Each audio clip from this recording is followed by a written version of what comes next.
Hello. So today we will talk about common errors in writing. First on the list is misplaced modifier.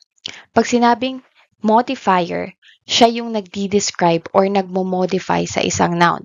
Kapag misplaced ang isang modifier na word, phrase, or clause, nababago niya ang gustong sabihin ng sentence or nagiging mali na ang thought. Example, Mary found a blue girl's bow. Sa unang basa, parang walang mali. Pero if you will read it carefully, misplaced yung adjective niya. Kung iintindihan ng sentence, dinidescribe ng color blue yung girl, hindi ang bow. So to fix this, need siyang i-rewrite to Mary found a girl's blue bow. So ang ginawa natin ay pinag-switch natin yung place ng girl at blue. Next. The boy was given food with torn clothes.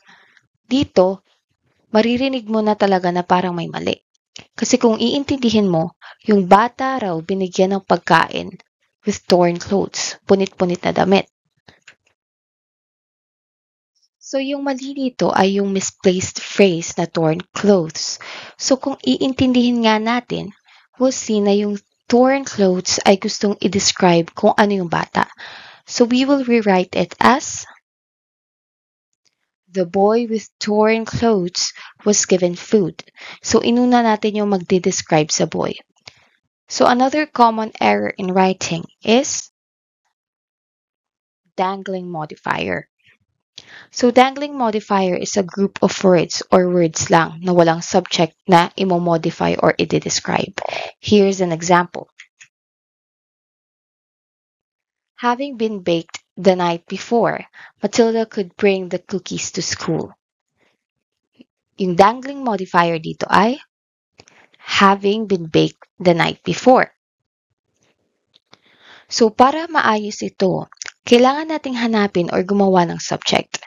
So in this example, present na yung subject,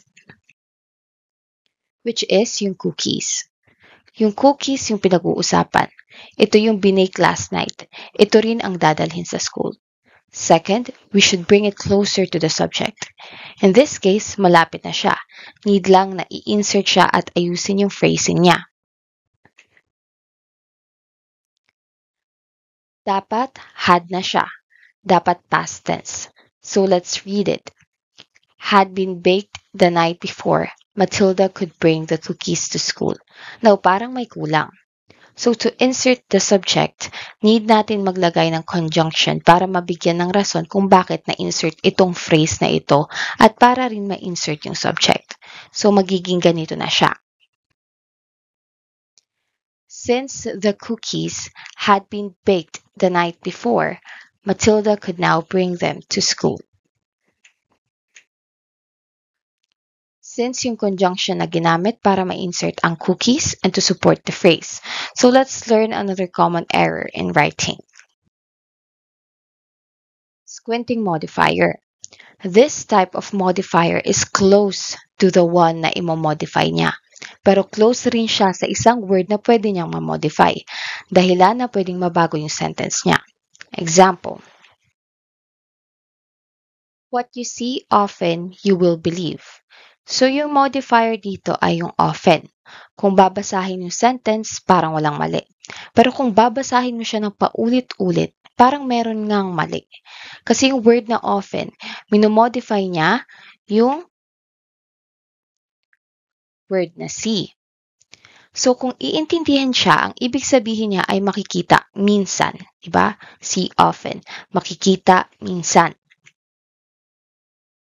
Tapos, yung next na phrase ay you will believe. Ngayon, di ka na sure kung ano yung gustong sabihin ng sentence. Kung yung nakikita madalas o yung madalas na pinaniniwalaan.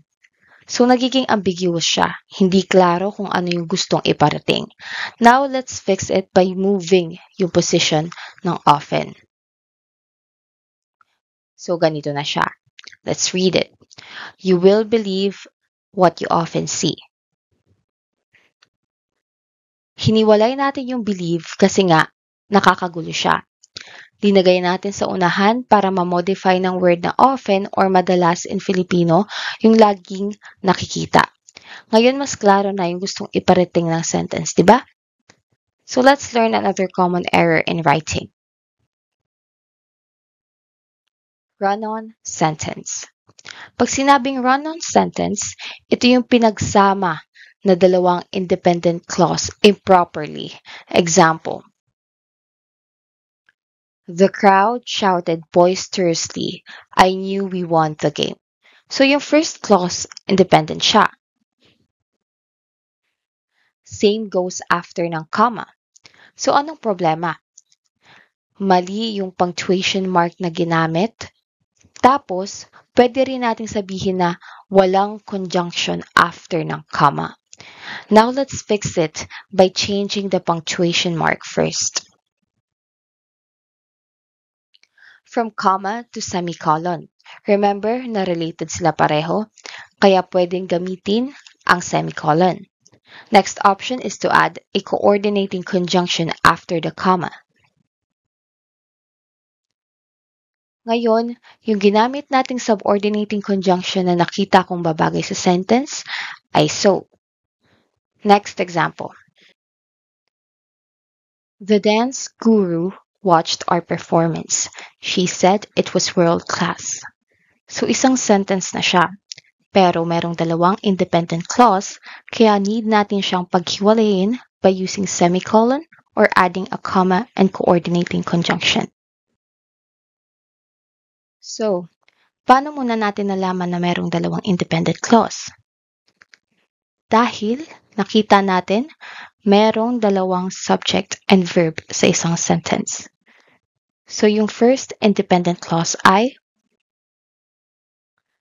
the dance guru watched our performance. Yung pangalawang independent clause naman ay she said it was world class. Okay, now let's fix it by adding first a semicolon. Yung second option naman ay adding a comma and coordinating conjunction. Okay, let's learn another common error in writing. Comma splice. This is a type of run-on sentence. You will recognize comma splice if two independent clauses are joined by a comma sa sentence pero walang coordinating conjunction. Example, we went to the restaurant, we had dinner. So now we have two options to fix comma splice. First is to add a coordinating conjunction after the comma. Second is to change the comma into period. Now here's the first one.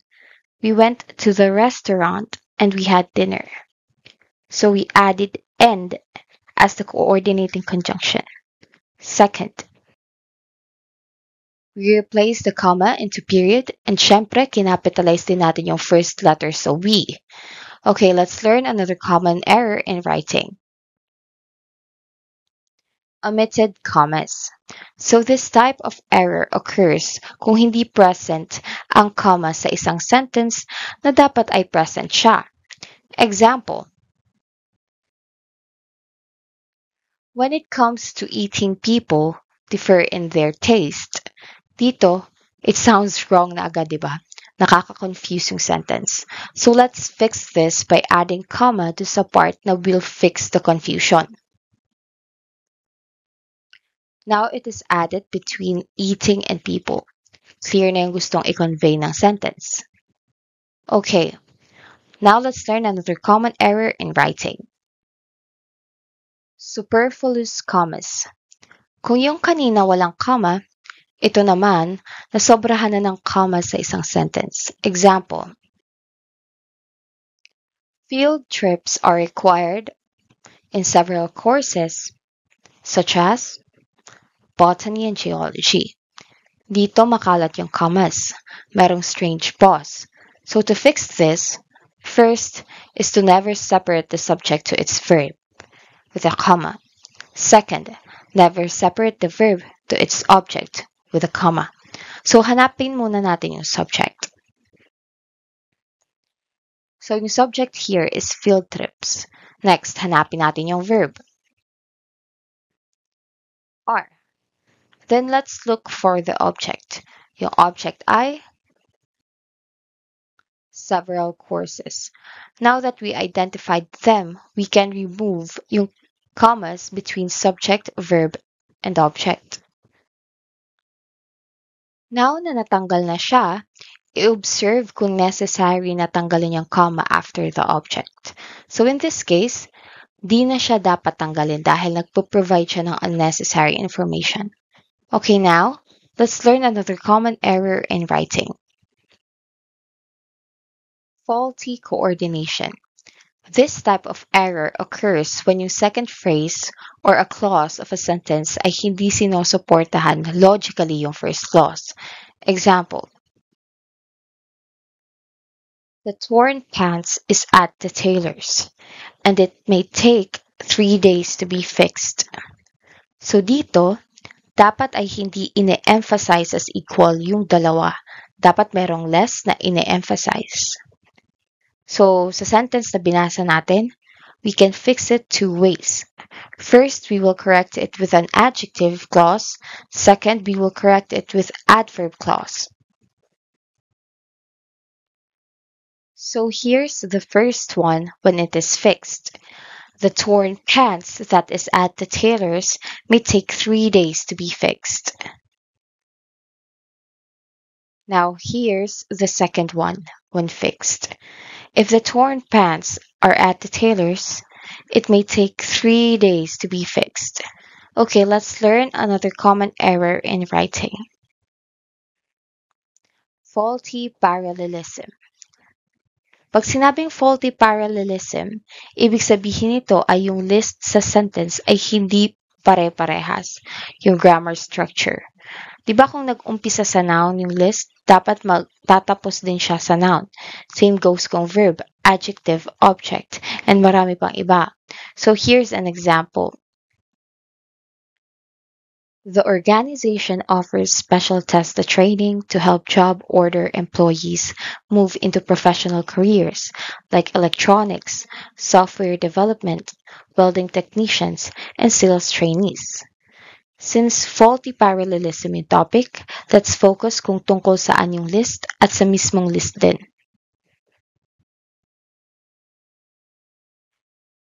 So yung list ay about sa professional careers. Tulad ng electronics, software development, welding technicians, and sales trainee. So, ano dito ang mali? Yung sales trainees, right? Pag sinabi kasing sales trainee, nagtitraining ka pa lang, which means di ka professional.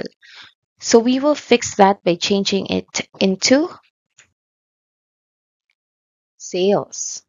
Understandable na kapag sinabing sales sa line ng professional, it means that yung trabaho mo ay pagbebenta ng products.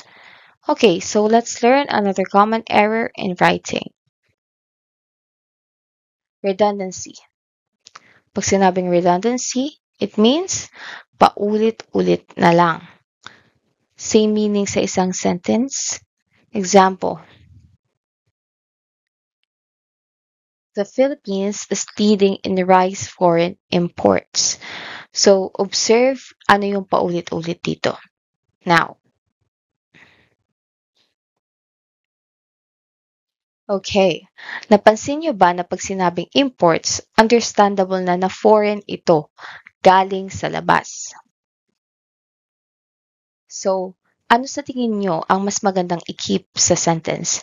Yung foreign or yung imports? Imports, right? Now, let's learn what's the meaning of verbosity. So, tulad ng redundancy, verbosity ay ang paggamit ng words ng sobra to the point na hindi na nagiging effective sa sentence. Example, in my own opinion, I think It's ludicrous. So, ang mali dito ay own. Kasi sinabi ng may. Ibig sabihin, possessive na siya. Di na kailangan ng word na own. So, here it is now na tinanggal na yung own.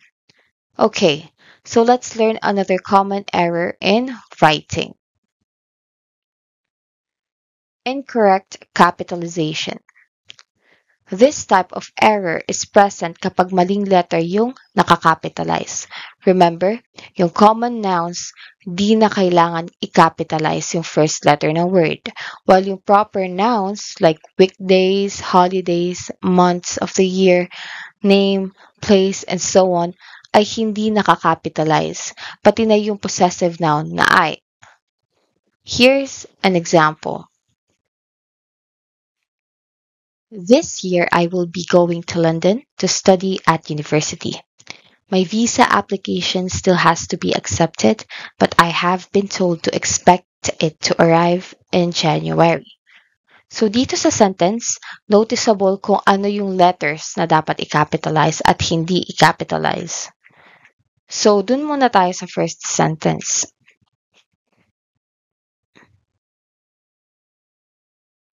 This year, I will be going to London to study at university. So ano muna ang dapat i-capitalize dito? Yung I. Tama, yung I. Then yung London. Kasi name of place siya. So meron pa ba na dapat i-capitalize? Wala na. Ngayon, meron bang common noun na nakakapitalize yung first letter? Yes. Ito yung university. Now let's change it. Ngayon, okay na yung first sentence. Let's head off to the second sentence. My visa application still has to be accepted, but I have been told to expect it to arrive in January. So, ano muna ang dapat i-capitalize dito?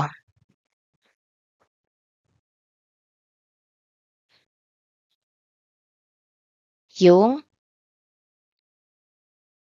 letter M siya kasi kahit hindi siya proper noun, nag-start siya pagkatapos ng tuldok. Remember, after ng tuldok, laging nakakapital yung first letter ng word. Another one. Yung letter I is a possessive noun na dapat talagang nakakapital. Another one is January. Kasi name of month siya, di ba? So, proper noun. Meron pa bang ibang nakakapitalize sa second sentence na dapat i-change? Wala na. So, this will be our answer. Okay, now, let's learn another common error in writing. Sentence sprawl. Yung meaning nito ay masyadong marami yung equally weighted phrases and clauses sa isang sentence. The reason na nakakatamad na itong basahin. Malalaman mo na sentence sprawl siya kung sa isang sentence na sobrahan na sa paggamit ng coordinating conjunction or conjunction. Example, the hearing was planned for Monday, December 2. But not all the witnesses could be available, so it was rescheduled for the following Friday, and then all the witnesses could attend. So what I have said sa intro, walang mali sa grammar niya. Tama ang punctuation marks, placement, capitalization, and yung sentence order. Malalaman mong maraming coordinating conjunctions tulad ng but, so, for, tapos and. Pero dahil nga mahaba siya, nakakatamad ang basahin.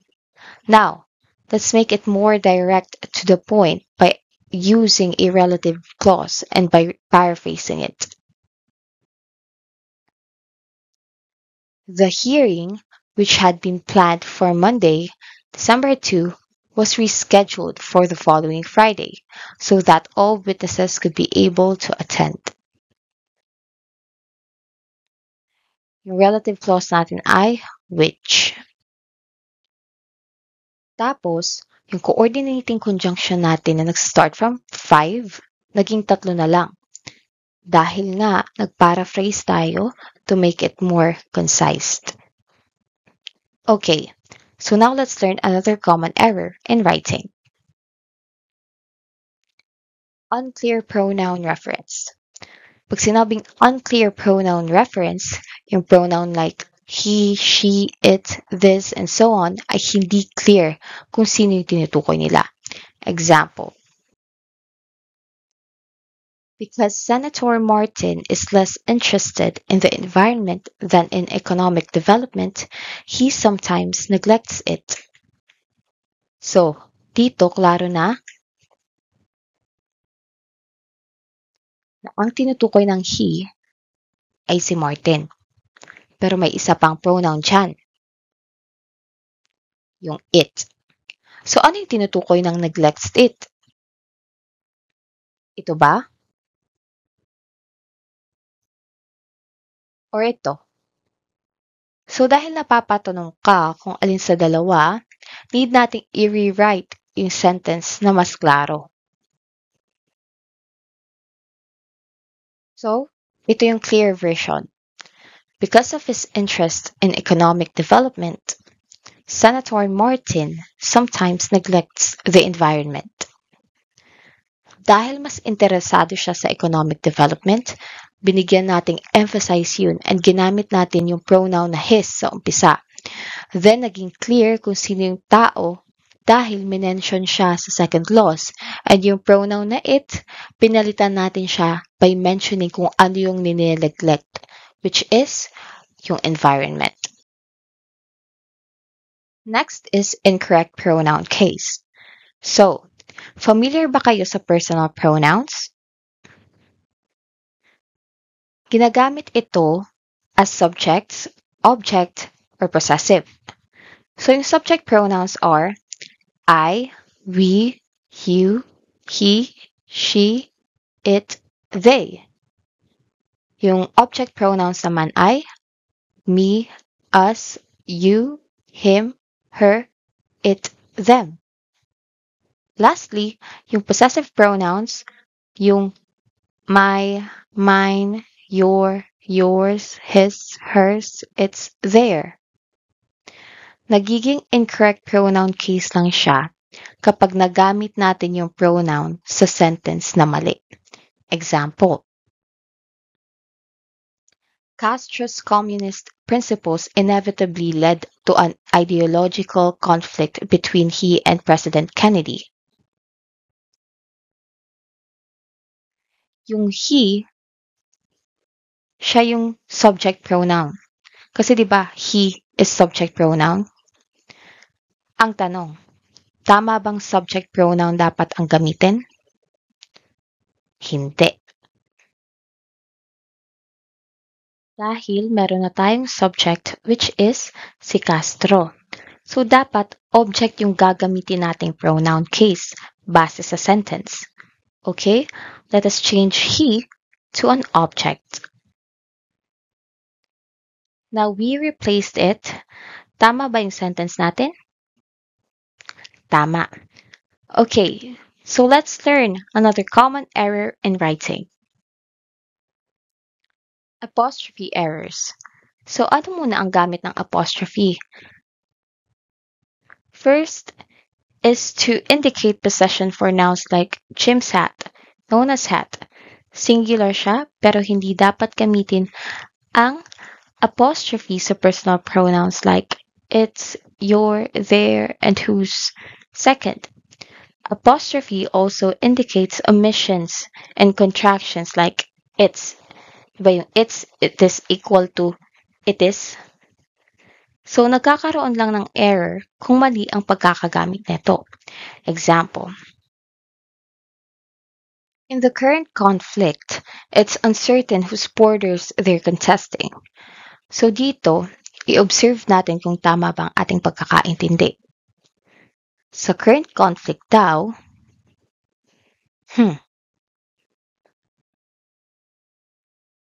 dito, Mapapatanong ka kung anong ibig sabihin ng it's. Ano yung tinutukoy niya? Kasi itong klase ng it's ay ginagamit for possessive pronouns. Since wala namang noun na tinutukoy yung possessive na ito, i-consider nating mali siya. Okay, let's continue reading. Uncertain who is borders.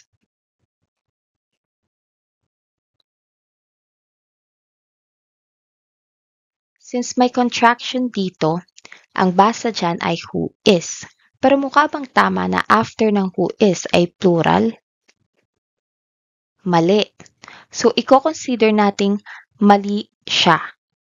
Okay, let's continue reading. Borders they're contesting. Yung gamit ng there ay plural na possessive pronoun. Pero kung babasahin mo yung buong sentence, nagme-make sense ba para gamitin ang there? Hindi, di ba? So we should consider it also as wrong. Now, we'll start to fix it. So pinalitan natin yung possessive na it's to it is. It's. Then, yung who is to whose. Kasi yung tinutukoy ay yung nagmamay-ari ng borders. At they are naman dahil ang tinutukoy yung mga tao na nag-aagawan sa borders. Next, words easily confused. So sa title pa lang, alam na natin kung anong ibig sabihin nito. Ito yung words na magkatunog or magkahawig, tulad ng effect at affect, lead na L-E-A-D at led na L-E-D. Tapos yung accept at accept. They are some of the words that people get confused to. Now let's head to the example. The recession had a negative effect on sales. So, tama ba na affect ang gamit? Hindi. Dahil verb siya. And yung nababagay na gamitin after ng negative na word dito sa sentence ay isang noun. Kaya imbes na affect, dapat ay effect. Okay, we are down to our last common error in writing, which is misspellings. Alam kong lahat tayo ay nagawa na ang pag-misspell sa isang word, di ba? Example, I have trouble remembering the names of all my acquaintances. So, if we will check lahat ng spelling dito sa isang sentence, may mapapansin tayo na parang may mali. Now, it is underlined. So, this is how we corrected it. Naglagay tayo ng C dahil ang correct spelling ng acquaintances ay ACQUAINTANCES. Congratulations, you are able to finish this. Now let us move to our next topic. Understanding conditionals. Yung conditionals, nagde-describe sa pwedeng resulta o magiging resulta ng isang event o pangyayari. Meron tayong if clause at main clause. Yung if clause, ang condition, tulad ng if you study hard or kung mag-aaral ka ng maigi. While yung main clause naman, yung result o bunga ng condition, like you will pass the exam or makakapasa ka sa exam. Now, alamin natin ang mga conditionals. First conditional. Pag sinabing first conditional, ibig sabihin nito ay may 50-50 na chance. Pwedeng mangyari yung resulta ng condition mo. So, ito yung structure niya. First is yung if na word. Plus present simple. Plus will. plus base verb or infinitive. Pag sinabing present simple, action siya na nangyari as of the moment. Pag sinabing will, ito ay mangyayari pa lang. Next is yung base verb. So yung base verb natin dito, since present simple siya, ay yung base verb number 1. Example, eat, ate, eaten. Yung verb number 1 ay eat. In this case, yung first verb ng base verb ay buy. Now, to apply what we have learned, let's read the example. If I receive my 13th month pay, I will buy a smartphone. So, present yung if. Then yung present simple, which is yung receive. Yung will, kita rin natin. Tapos yung base verb, buy. Next, second conditional. This conditional talks about the impossible. Yung condition dito ay impossible ngayon. Kaya magre-resulta na medyo malabong mangyari sa future. So here's the structure of the sentence. If plus past simple plus would plus base verb.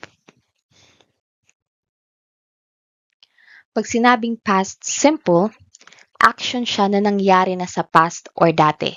Hindi siya nagpatuloy ngayon dahil once lang na nangyari. Isang beses lang talaga. Pag sinabing would, ito ay past tense ng will at ang gamit niya ay to mention ang isang intention from the point of view of the past. Sunod ay yung base verb. So yung base verb natin dito, since past simple siya, ay yung base verb from number 2. Kung sa eat, ate, eaten, yung verb number 2 ay ate.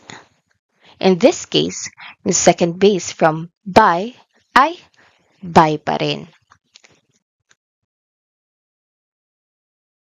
Now let's read the example. If I received my 13th month pay, I would buy a smartphone. So, if is present, past simple is present, which is received, would is present, tapos yung base verb, which is buy. Next, the third conditional. Pag sinabing third conditional, ibig sabihin nito ay hindi talaga nangyari. Pero meron kang iniisip na what if nangyari siya? Ano ang magiging result? So ito yung structure niya. If, yung first, plus past perfect, plus would have, plus past participle. Pag sinabing past perfect, ibig sabihin nito ay laging may had na word. Then after that had is the past participle ng sentence. Pag sinabing would have, it means to talk about something. Yung gusto mong mangyari pero wala na talaga. Sunod ay base form. Now let's read the example. If I had received my 13th month pay, I would have bought a smartphone. If is present. Past perfect, had received. Would have is present. Past participle, bought.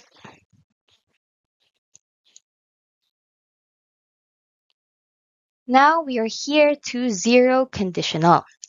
Kapag sinabing zero conditional, we use this if something is always true, a fact, a habit. Kasi laging nangyayari. Sure ka na mangyayari. So meron kang zero doubt.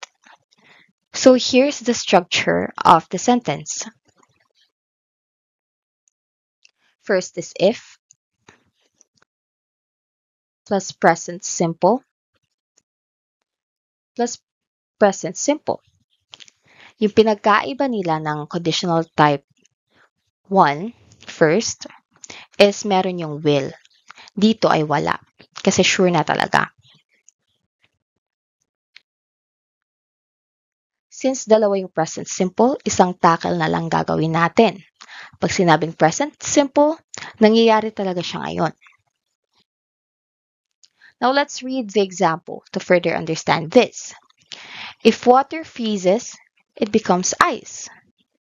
If is present, present simple freezes, present simple becomes ice.